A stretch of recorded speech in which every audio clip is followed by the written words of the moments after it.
Hey guys, this is Josh from CrashTestReviews, and today I'm going to be talking about a little Street Fighter X Tekken for you.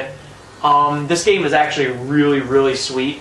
It's one of the few crossover games that blends it really well, taking elements from Street Fighter and Tekken, blending them together in this giant, colorful mishmash of flying fists and rage, I guess you could say. One of the really cool features about this game is the controls are really easy to get a hold of. Especially if you're really familiar with just what came out of Street Fighter 4. It's basically the same thing, quarter circle, punch, throws your Hadouken, all that kind of good stuff. With that, they combine the controls of Tekken as well, so with the combos of whatever directional buttons and then mashing the two buttons together gives you whatever combo for your Tekken character, does that as well. So you're combining both the controls from Street Fighter and Tekken and what's essentially it's a crossover game, so it's kind of neat how they blend those really well. But if you're not familiar with the controls for either game, they really do help you out pretty well. There's trials that you can do where it teaches you the basics, kind of like a training mode. You kind of go in, you learn your character's combos, you choose from all the characters that you want to do. If you complete that combo, you obviously move on to the next trial. Then the trials get tougher and tougher, so it throws you into the huge, 5-hit combos and stuff, which is really neat. Missions is a little bit more difficult. It's kind of tailored to the veterans, you could say. They have different clear conditions that you've got to beat, which are really tough. But I mean, if you can do it, more power to you. It shows how skilled you are at the game. But along with the training modes and stuff like that, you have your arcade mode, which is basically the story mode for the game. So you go through the couple of stages with the team that you choose, uncovering the mystery of the comet that falls on Earth, which when you choose your team basically kind of tells you what that is, which it's Pandora's box, so that can either contain ultimate power, limitless money, so whatever your team can think of, what they can have it if they get a hold of that box. So you go through the stages, and while the stages go on, you beat the teams, and there's a little story that unfolds with each character. So say, since you have like Ken and Ryu, they talk about how well they're doing together, fighting since it's been a while since they've done it.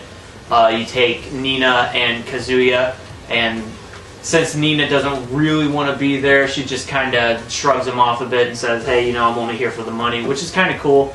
And then you do have the humor side, like Paul and Law, who are just there because they're really poor, so they just need the money. So that's really fun, seeing the different teams and stuff, how well they work together. But it doesn't really have a huge effect on the game. You can still pull off the crazy tag team moves and stuff like that. Once you beat the story mode, you get a little character-specific ending with it.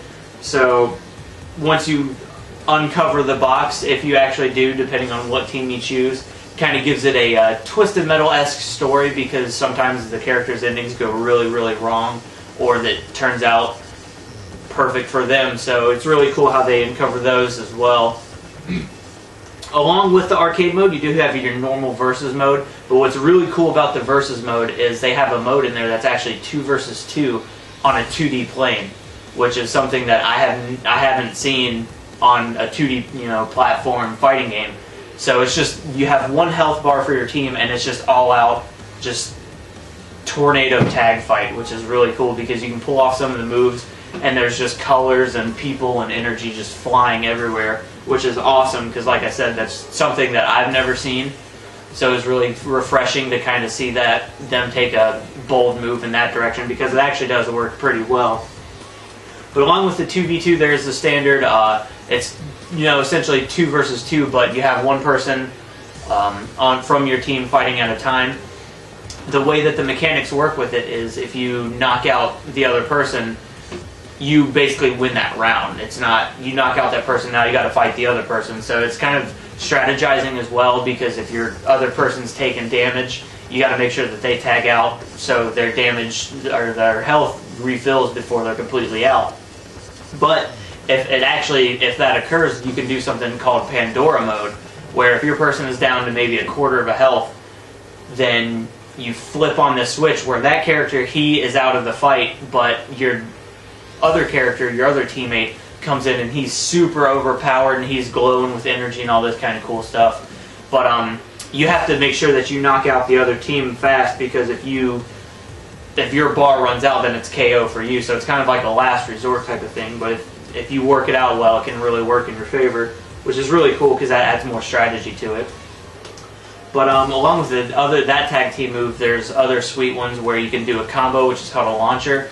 You do a maybe 2 or 3 hit combo, you launch them up in the air, then your partner rushes in. If you time it really well, you can do another move into that so you can combo off of each other, which is really cool because it can take some damage. You know, if you have your character with some gems on it, some power gems, and if you meet the requisitions, then you can come in, have your partner launch them up in the air, you come in and just kick them in the head or something like that.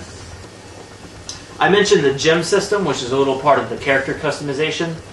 The gems are basically, they are gems that you add to your character. It kind of customizes them in a way because it can really tailor to how you play your fighting games.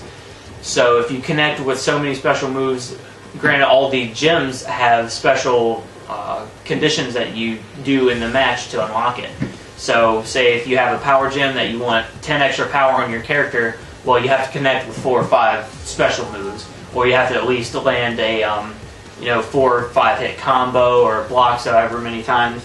But with those you can get some really, really good stuff. Like I said, there's the power boost, there's a health boost that you can do where it instantly restores your health, or it does it over time. There's auto block, so where if you're just holding back, you'll block any attack no matter what, which comes in handy. But it also takes up space, so you have 3 slots to your gem assortment to however you want. But you have to kind of be careful and strategize how you want to place them because it can kind of take up the room. So you got to kind of balance that with your team. But you can also do character customization as well with colors, which is kind of alright. It just adds more of like a personal touch to the characters, I guess. There's not a whole lot of colors that you can work with right now, but the different outfits and stuff like that, you can do different colors, all that kind of thing. Kind of make, if you want to, you can kind of make your character look like what you look like, but it's not over the top, character creation customization. But of course, this game does have a variety of online modes. If you're familiar with the Street Fighter 4 online mode, it's basically the same thing like this, but since it is a crossover tag game, you have the 2v2, which would be frantic over online because you can actually take it co-op. So you and a buddy can go up against 2 other guys and have just everything exploding on the screen at once, which is really cool. So this game pretty much, to me, is an example of what crossover games should be in the future, because the way that they do this is really, really awesome. Just seeing how well you can take people from 2 different universes and kind of clash them together, and the way that they made it to where either the 2 people don't like each other or they add humor in it and stuff like that. They balance it out really well with serious and humor, but it's definitely a great add to the fighting series. Especially going in from, Mortal Kombat, Marvel vs. Capcom came in, which is another great crossover game. But for the diehard Street Fighter fans, this is a definite pickup for sure. If you love Tekken, but you want to come in and try to take a couple of swings at some Street Fighter people, I would definitely rent it first, just because it would take some time to get the controls down, just because you're not on a 3D plane anymore. This is Street Fighter turf, so it's all 2D stuff. But definitely try it out if you're a Tekken fan. But I mean, if you love Street Fighter and you love fighting games, this is a definite pickup. It is truly awesome. But yeah, this is my review for Street Fighter X Tekken. I'm Josh, and this is Crash Test Reviews.